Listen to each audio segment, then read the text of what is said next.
Bismillahirrahmanirrahim. Assalamualaikum warahmatullahi wabarakatuh. Alhamdulillah, pada kesempatan kali ini kita bisa bertemu kembali dalam pembelajaran daring. Yang kali ini insya Allah Ibu akan menjelaskan tentang pengurusan jenazah, yang mana materi tersebut telah kalian rangkum minggu lalu. Pada kesempatan kali ini Ibu akan menjelaskan tentang 4 substansi ya, yaitu tentang pengurusan jenazah. Yang pertama itu adalah memandikan, yang kedua itu adalah mengkafani, yang ketiga itu mensolatkan, dan yang keempat adalah menguburkan. Kemudian di bawahnya ada takziah dan ziarah kubur. Nah, ini ya, ke 6 substansi ini kita akan pahami bersama-sama. Nah, pada kesempatan kali ini Ibu hanya akan membahas tentang memandikan dan mengkafani jenazah, mensolatkan, menguburkan, takziah, dan ziarah kubur. Itu akan Ibu bahas di minggu selanjutnya, karena ini pembahasannya agak berat ya. Jadi kita harus memahami satu persatu supaya tidak terlalu memusingkan dan berat. Jadi Ibu dibagi 2 bagian. Nah, sekarang Ibu akan membahas tentang memandikan dan mengkafani. Nah, seperti yang kalian lihat di slide yang Ibu tampilkan ini, di sini ada kematian, ada memandikan, dan ada mengkafani. Nah, sebelum Ibu ke memandikan dan mengkafani, Ibu akan menjelaskan tentang kematian. Karena kan minggu lalu kalian sudah Ibu beli video untuk mengingat tentang kematian. Karena kan mengurus jenazah itu pasti ada orang yang meninggal atau mati gitu. Nah, sebelumnya Ibu akan menjelaskan dulu gitu. Kok ada kematian? Apa itu mati? Gimana itu proses mati? Nah, gini. Jadi kematian itu memang sudah ada dalam Al-Quran. Ada ayat yang memang sudah familiar dan sering disebutkan oleh ustadz gitu ya. Ada kullu nafsin dha'iqatul maut, yang artinya setiap yang bernyawa pasti akan mati. Itu sudah jelas, tidak bisa diganggu gugat ya, karena kan kita sudah tahu bahwa dunia ini hanya persimpangan gitu. Ada dunia atau ada alam yang lebih nyata, yang lebih sebenar-benarnya, yang lebih hakiki, yaitu negeri akhirat atau alam akhirat. Nah, cara pergi ke alam akhirat itu yang utamanya itu adalah kematian. Nah, di sini kullu nafsin dha'iqatul maut ini adalah Quran surat Ali Imran ayat 185 ya, perlu kita ketahui. Ingat ya, satu kata dalam kematian itu tidak pernah mengenal apapun, tidak pernah mengenal usia, tidak pernah mengenal senang atau susah, tidak pernah mengenal jabatan, tidak pernah mengenal sakit atau sehat ya. Itu kematian. Yang hidup pasti akan mati. Kita harus pahami kematian ini sangat dalam. Semua orang pasti ingin mati dalam keadaan husnul khotimah, bukan kebalikannya su'ul khotimah, tapi inginnya itu adalah husnul khotimah. Kita harus bayangkan ya, bahwa kematian itu bukan hal yang gampang, bukan hal yang bukan hal yang sepele, bukan hal yang main-main. Jadi kita itu harus mempersiapkan kematian dengan penuh dengan persiapan. Karena kan dijelaskan oleh Rasulullah, bukan Rasulullah yang menjelaskan, Rasulullah itu sempat ingin menanggung sakaratul maut umatnya. Bayangkan, Rasulullah saking baiknya kepada umatnya itu pernah, ya Allah, bisakah saya menanggung sakaratul maut umat saya? Kata Allah, tidak bisa, karena sakaratul maut itu harus dirasakan oleh umatmu. Karena Rasul tahu bahwa sakaratul maut itu sangat sakit. Bukan katanya ya, sakaratul maut itu seperti kita menguliti ratusan domba gitu ya. Kemudian ada juga riwayat yang mengatakan seperti kita ditusuk oleh ratusan pedang ya. Dan masih banyak lagi riwayat-riwayat yang menjelaskan tentang sakitnya kematian. Rasul saja yang mencabutnya malaikat Ijroil dengan sangat hati-hati, itu sakitnya tidak terkira.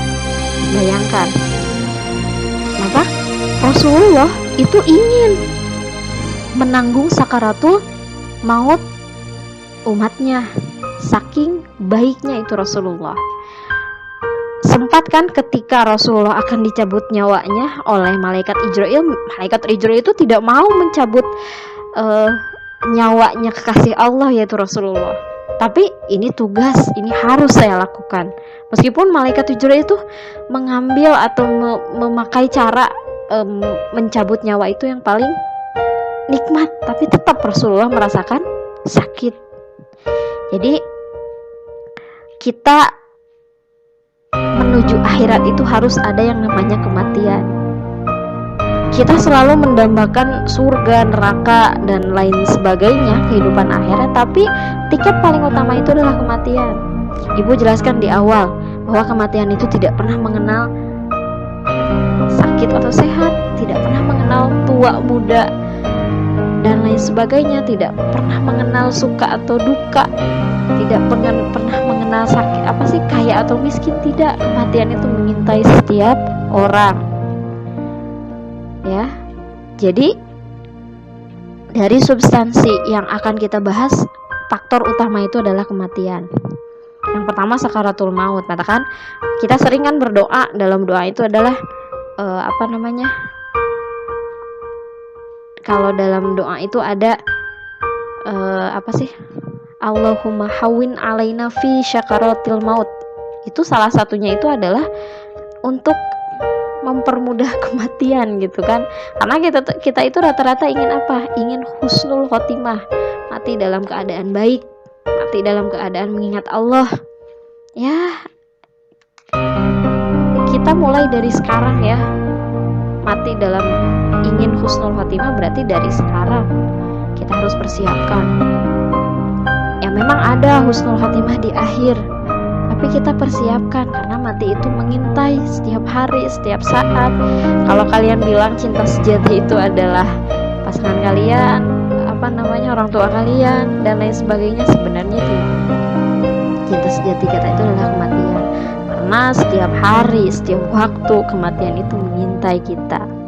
Jadi perlu kita tahu bahwa kematian itu ada, kematian itu akan dilewati oleh setiap manusia berbagai cara. Gak tahu di mana kita matinya, di jalan, di rumah sakit dan lain sebagainya. Nah, setelah kematian ya, ibu akan cerita sedikit ya supaya lebih tenang gitu ya, karena kan pasti kalau kita membahas tentang memandikan, bekafani, mensolatkan dan menguburkan itu pasti ini aku takut pasti. Kalau di kelas pasti seperti itu. Tapi kita refresh dulu ya, setelah kematian pasti kita mikirnya surga dan neraka. Nah, kita cerita sedikit ya bahwa ketika Isra Mi'raj, Rasulullah itu pernah diajak ke surga. Wah, hebat ya.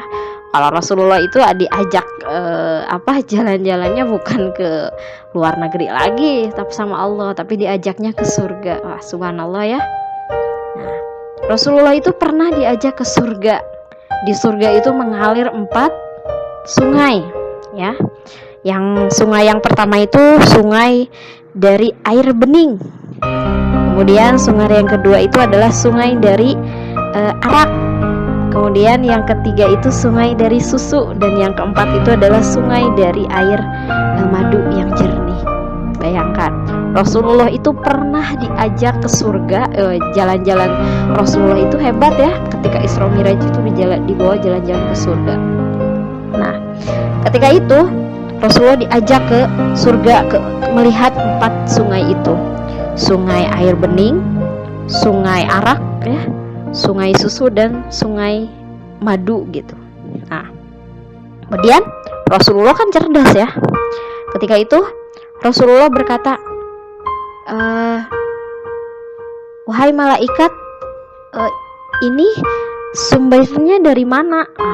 Nanya kan, ini ada 4 sungai turun, apa sih mengalir 4 sungai, tapi ini awalnya dari mana gitu kan. Wah, hebat ya Rasulullah bisa bertanya seperti itu.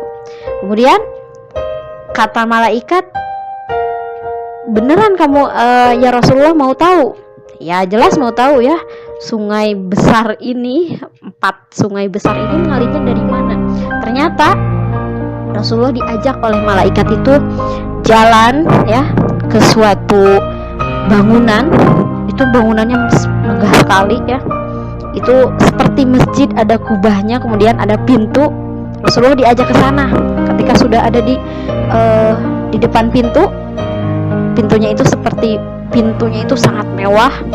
Ketika sudah ada di depan pintu, malaikat itu, ya Rasulullah, sumber dari air ini adalah di sini. Rasulullah, oh di sini. Nah, ketika sudah tahu kan Rasulullah, iya, oh dari sini kan sumbernya. Wah, itu bangunannya sangat megah. Ketika itu Rasulullah malah ditawari oleh malaikat, oh iya saya sudah tahu, mau pergi lagi kan ceritanya. Terus ketika itu Rasulullah langsung kata malaikat, Rasulullah, apakah tidak mau masuk ke bangunan ini? Ketika itu, emang boleh, kata Rasulullah. Boleh kalau Rasul mau masuk. Rasulullah itu masuk. Ketika masuk Rasulullah sangat takjub. Di sana itu dibuka pintunya. Ketika dibuka pintunya, Rasulullah, subhanallah, melihat kebesaran Allah di dalam surga. Ternyata sumber dari 4 sungai itu di sana. Jadi di sana itu seperti ada 4 tiang, ya 4 tiang. Di 4 tiang itu ya mengaliri 4 sungai itu, sungai air bening, sungai arak, sungai susu, dan sungai madu. Wah. Di sana itu di 4 tiang itu ada tulisan ya. Ternyata sungai air bening itu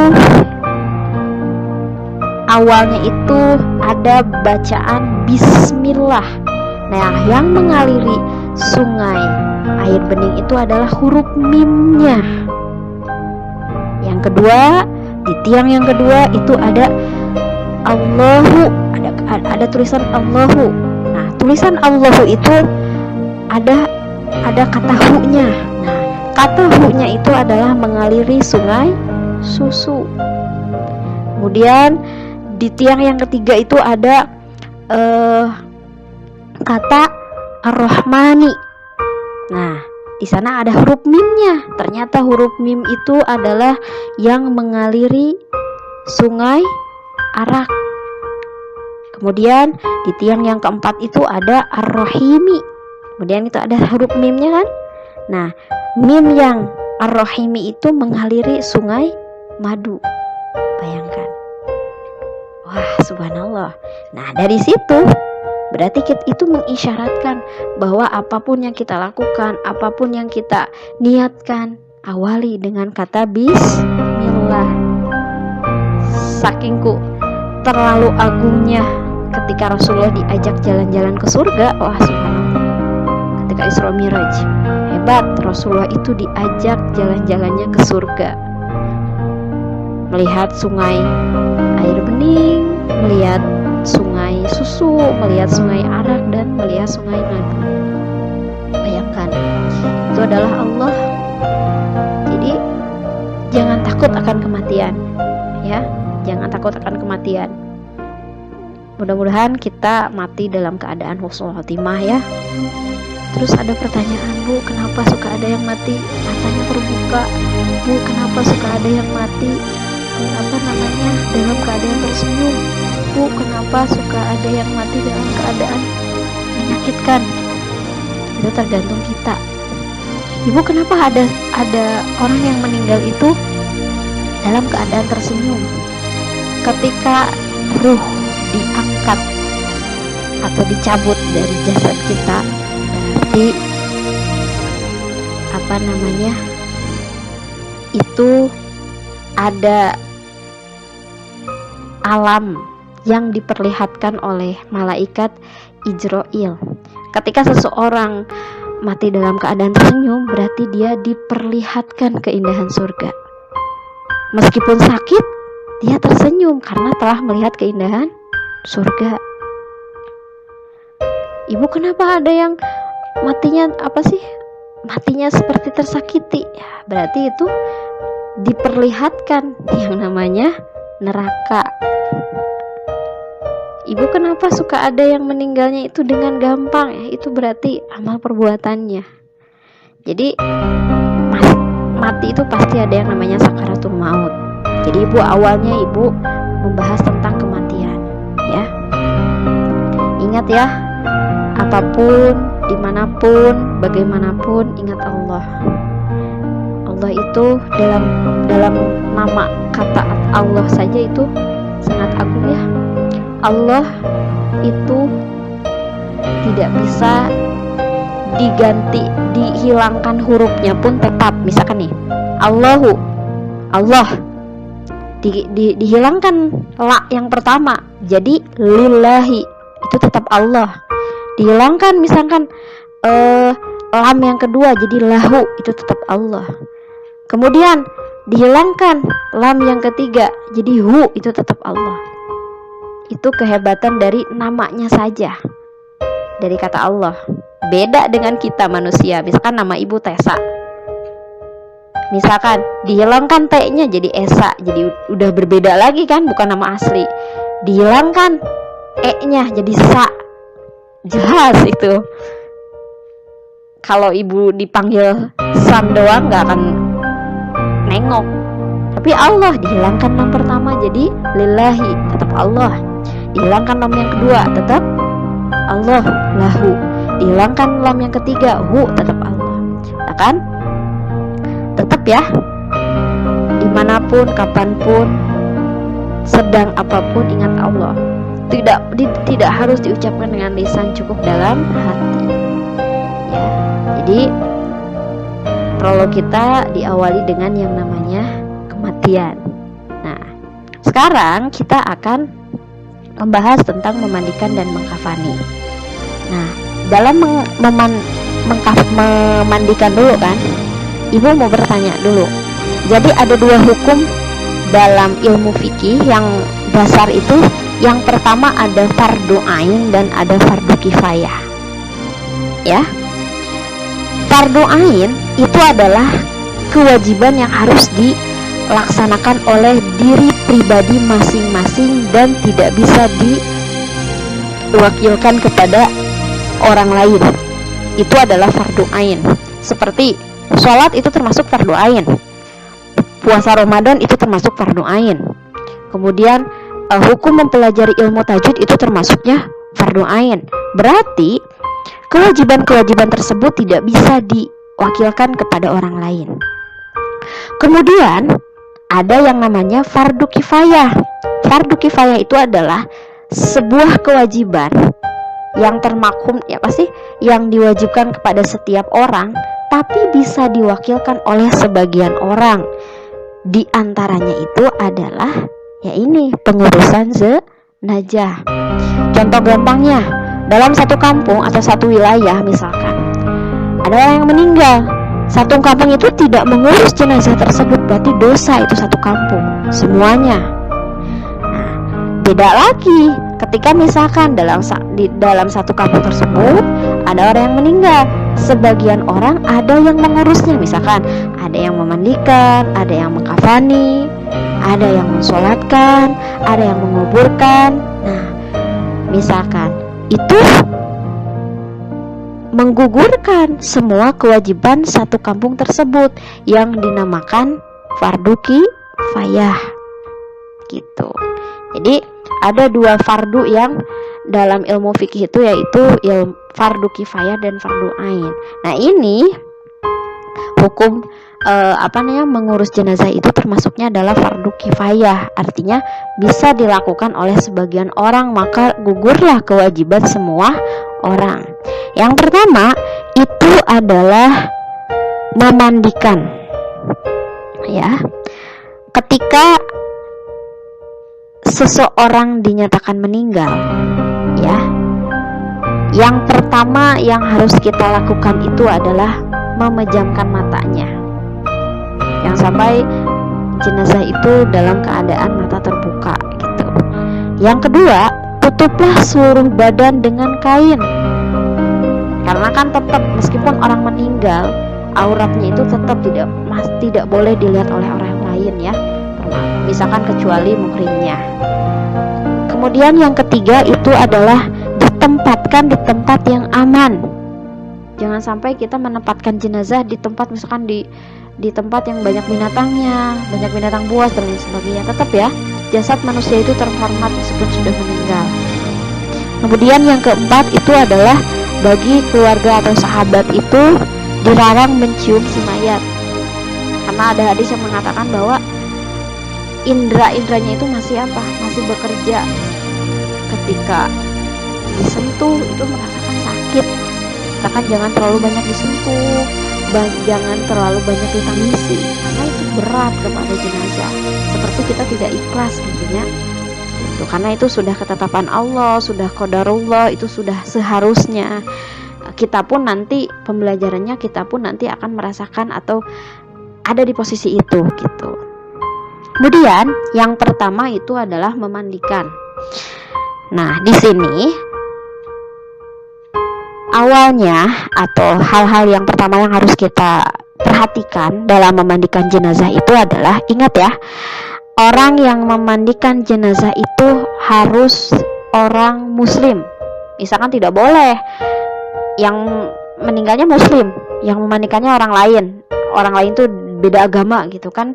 Mereka mungkin tidak terlalu tahu tata cara memandikan jenazah gitu, karena kan di tiap memandikan jenazah itu ada doa-doanya sesuai dengan kaidah-kaidah Islam gitu. Nah, ingat. Kemudian yang kedua itu didapati tubuhnya walaupun sedikit, ya. Orang-orang yang memandikan jenazah itu harus menjaga aibnya gitu. Jangan sampai kalau ada orang yang memandikan jenazah, keburukan-keburukan yang ada dalam tubuh jenazah itu dibicarakan sama orang lain. Harus menjaga lisannya. Kemudian yang ketiga itu bukan mati syahid.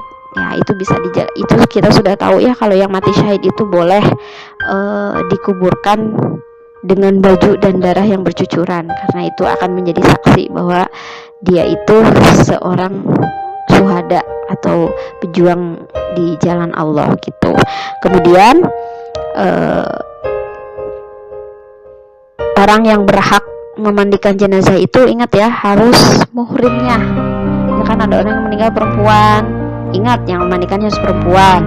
Boleh ada laki-laki, boleh, tapi muhrimnya. Kemudian kalau yang memandikannya itu kalau yang meninggalnya itu laki-laki, yang memandikannya harus laki-laki. Boleh nggak ada perempuan? Boleh, tapi harus muhrimnya. Jangan sampai yang memandikannya itu orang lain gitu. Kemudian yang kedua itu adalah dalam tata cara memandikan jenazah itu alat-alatnya itu harus sudah lengkap ya, karena gini, itu dalam syaratnya. Kemudian yang kedua itu tata caranya nih. Nah, dalam memandikan jenazah itu ada 3 basuhan. Ada 3 basuhan. Yang pertama, jenazah itu dalam basuhan pertama jenazah itu diguyur oleh air biasa.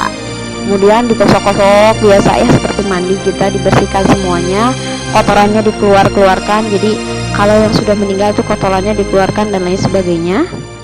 Perut dalam keadaan bersih, apapun harus dalam keadaan bersih. Kemudian guyuran yang kedua itu dibersihkan ya. Itu guyuran kedua setelah disabun. Jadi yang pertama dibersihkan kotorannya, yang kedua disabun, yang ketiga nih guyuran ketiga itu guyurannya bukan pakai air tapi pakai kapur barus, air kapur barus. Tujuannya supaya jenazah tersebut itu tidak langsung dikerubuti oleh binatang-binatang tanah ya gitu. Nah, itu sudah memandikan. Ketika orang-orang yang sudah memandikan itu harus siap orang yang mengkafani. Perlu diingat bahwa mengkafani jenazah itu bukan kayak permen yang langsung tiga gitu kan. Misalkan nih, harus tahu ya, mengkafani perempuan itu 5 lapis dan mengkafani jenazah laki-laki itu 3 lapis. Bukan hanya langsung 3 lapis itu kayak permen gitu digulung-gulung, atau kayak kayak permen gitu, bukan gitu, tapi itu ada 3 lapis. Jadi kita ketika jenazah sedang dimandikan itu sudah harus siap orang yang mengkafani, ada tiga lapisan. Misalkan gini, yang paling bawah itu misalkan nih harus ada